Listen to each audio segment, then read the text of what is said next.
Today we will be looking at an article from worldvision.org called 10 World Hunger Facts You Need to Know.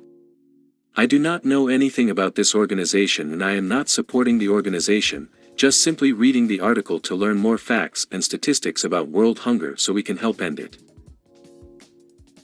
Up to 811 million people, about 10% of the world's population, regularly go to bed hungry.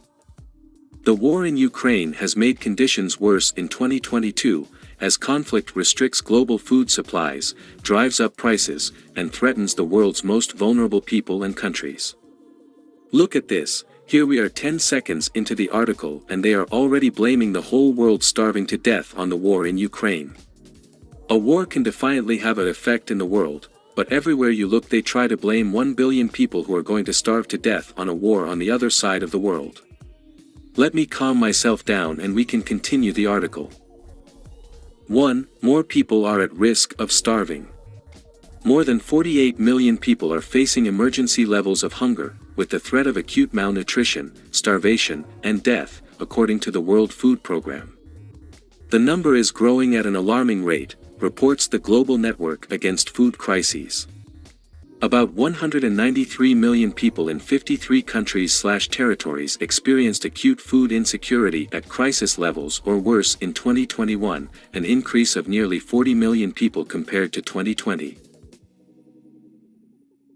2. Poverty and inequality as underlying causes of world hunger. Conflict, extreme weather patterns, and disparities caused by economic shocks and health crises, including the coronavirus pandemic, are main drivers behind the rise of food insecurity.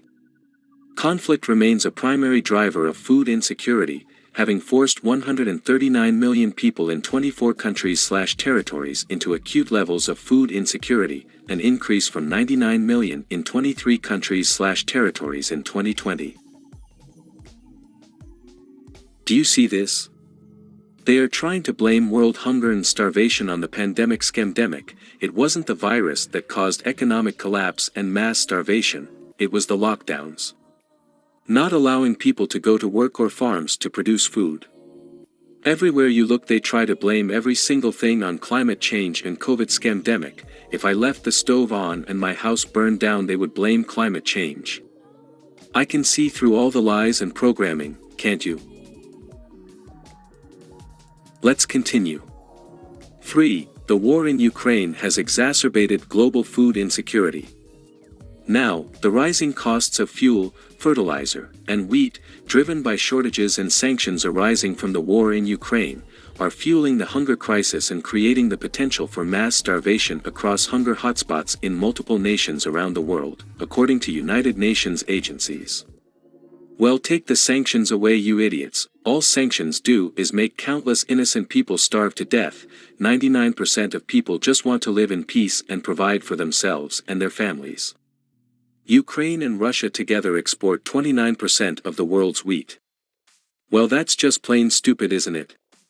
Anyone with half a brain could see that was always a potential food supply problem. In 2021, Ukraine was among the top 3 global exporters of wheat, corn, rapeseed, sunflower seeds, and sunflower oil. If that's true, how could people not see that was a potential problem to the world's food supply chain? Hard to believe. Out of 55 countries with food crises, 36 depended on Ukrainian and Russian exports for more than 10% of their wheat imports in 2021, according to the NAFC. It is very sad to think about people starving to death, especially if it is from a war that no one wants.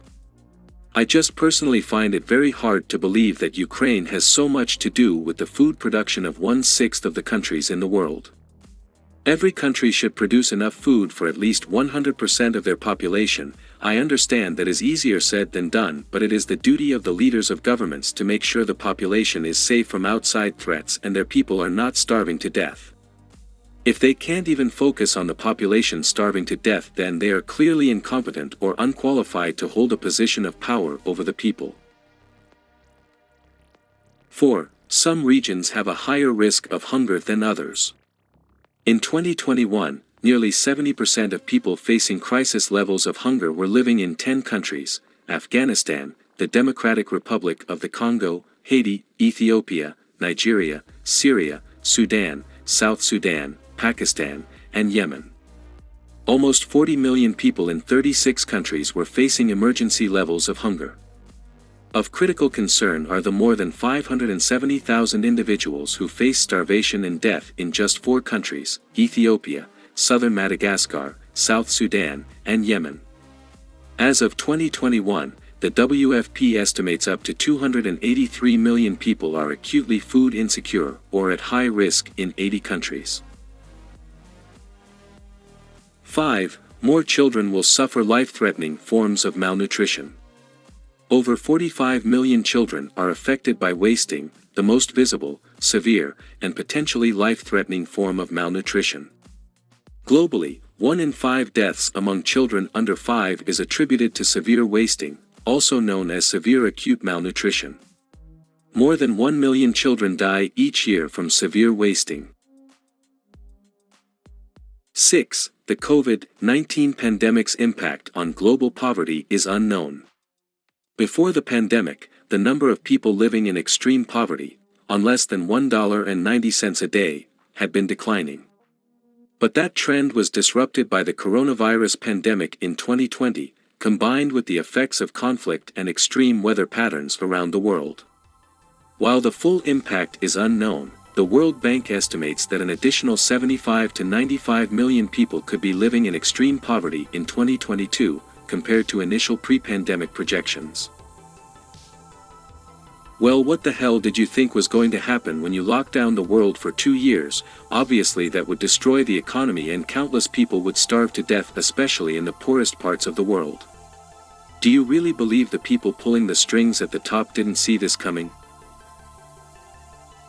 7. The world is falling behind in achieving the Sustainable Development Goal for hunger. The United Nations Zero Hunger Sustainable Development Goal calls for ending hunger in the world by 2030. Conflict, the COVID-19 pandemic, and extreme weather events have intensified underlying inequalities around the world, making this goal even more difficult to achieve. At World Vision, we're committed to continue working to end hunger, and we give thanks to God for the progress that has been made while adapting and adjusting our programs to respond to current realities. See, here we go again, blaming everyone starving to death on climate change again, as if all bad weather and all natural disasters are fueled by me driving my car and eating a steak every now and then. It is heartbreaking when a natural disaster happens, but I'm pretty sure hurricanes, monsoons, and volcano eruptions have always happened, right? When bad things happen, it is a shame, but you can't blame all hunger on climate change. To me, there is nothing more important than ending world hunger. Everything else will have to wait in line. That United Nations Zero Hunger Sustainable Development Goal is such crap because ever since they passed it in 2016, world hunger has just gone up and realistically exploded. If the governments of the world cared about zero hunger, then why have I never seen anything about it on the news? Not once.